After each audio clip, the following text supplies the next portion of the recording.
जिज्ञासा आपने सुनी।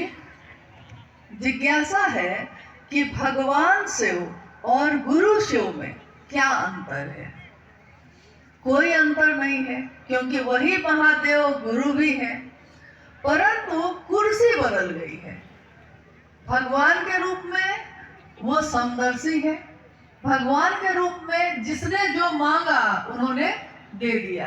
अभी आपने थोड़ी देर पहले अर्चित आनंद भैया जी से जब चर्चा सुन रहे थे हम लोग, तो वो कह रहे थे कि महादेव के बहुत बड़े भक्त हुए रावण शिव के भक्त हुए, तो उन्होंने भगवान शिव की पूजा की, भक्त हुए, भगवान के रूप में पूजा की और मांगा। जब शिव प्रसन्न हुए तो मांगा, तीनों लोगों का अधिपति बन जाऊं, तीनों लोगों की मांग कर दी। महादेव ने भगवान के रूप में दे दिया। भगवान के रूप में जब वो प्रसन्न होते हैं तो वो ये नहीं देखेंगे कि आपके लिए अच्छा है कि नहीं, आपने मांगा है, आपने तपस्या की इसके लिए, आपने उनको प्रसन्न किया है, तो वो दे देते हैं। लेकिन नतीजा दुनिया जानती है कि जब रावण ने माँ सीता का हरण किया और कहानी आगे बढ़ती है, तो धीरे धीरे रावण का सब कुछ नष्ट हो जाता है। कारण एक ही था कि भगवान महादेव से सब कुछ मांगा था, संभालने का ज्ञान भी मांग लिया होता तो संभाल पाता। हम कहते हैं अपने पिता से कि पिताजी अपनी खेत मुझको आप दे दीजिए। पिता खेत दे देते हैं। बेटा अगर खेती करना नहीं सीखेगा पिता से तो खेत तो ले लेगा, लेकिन उस खेत का उसके लिए कोई उपयोग नहीं होगा।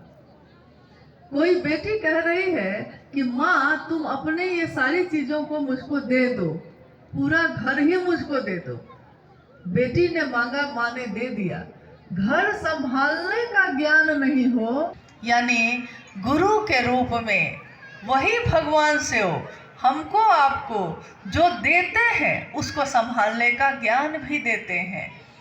ज्ञान युक्त भक्ति करनी है इसमें, ये भी भक्ति ही है, ये भी शिव की पूजा ही है। शिव की चर्चा, शिव की पूजा का हाईटेक पद्धति है।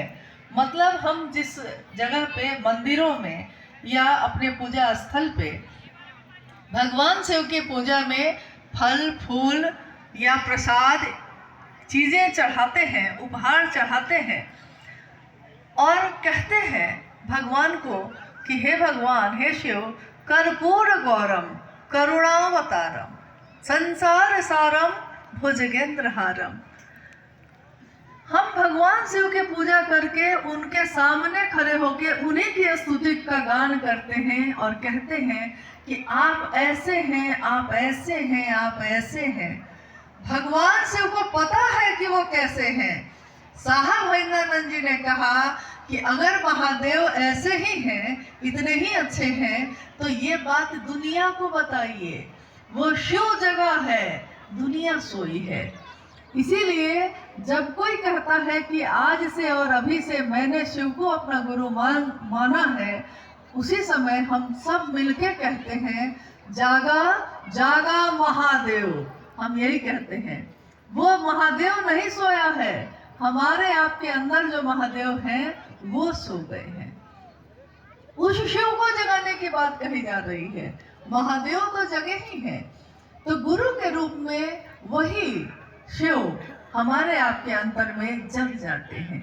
और जब मन जगता है, शरीर की बात हम बहुत करते हैं, शरीर की शुद्धि की बात हम बहुत करते हैं, उपवास की बात, सोमवार मंगलवार व्रत की बात खूब करते हैं और शरीर की शुद्धता की बात भी खूब करते हैं, परंतु मन की शुद्धता की बात कोई नहीं करता।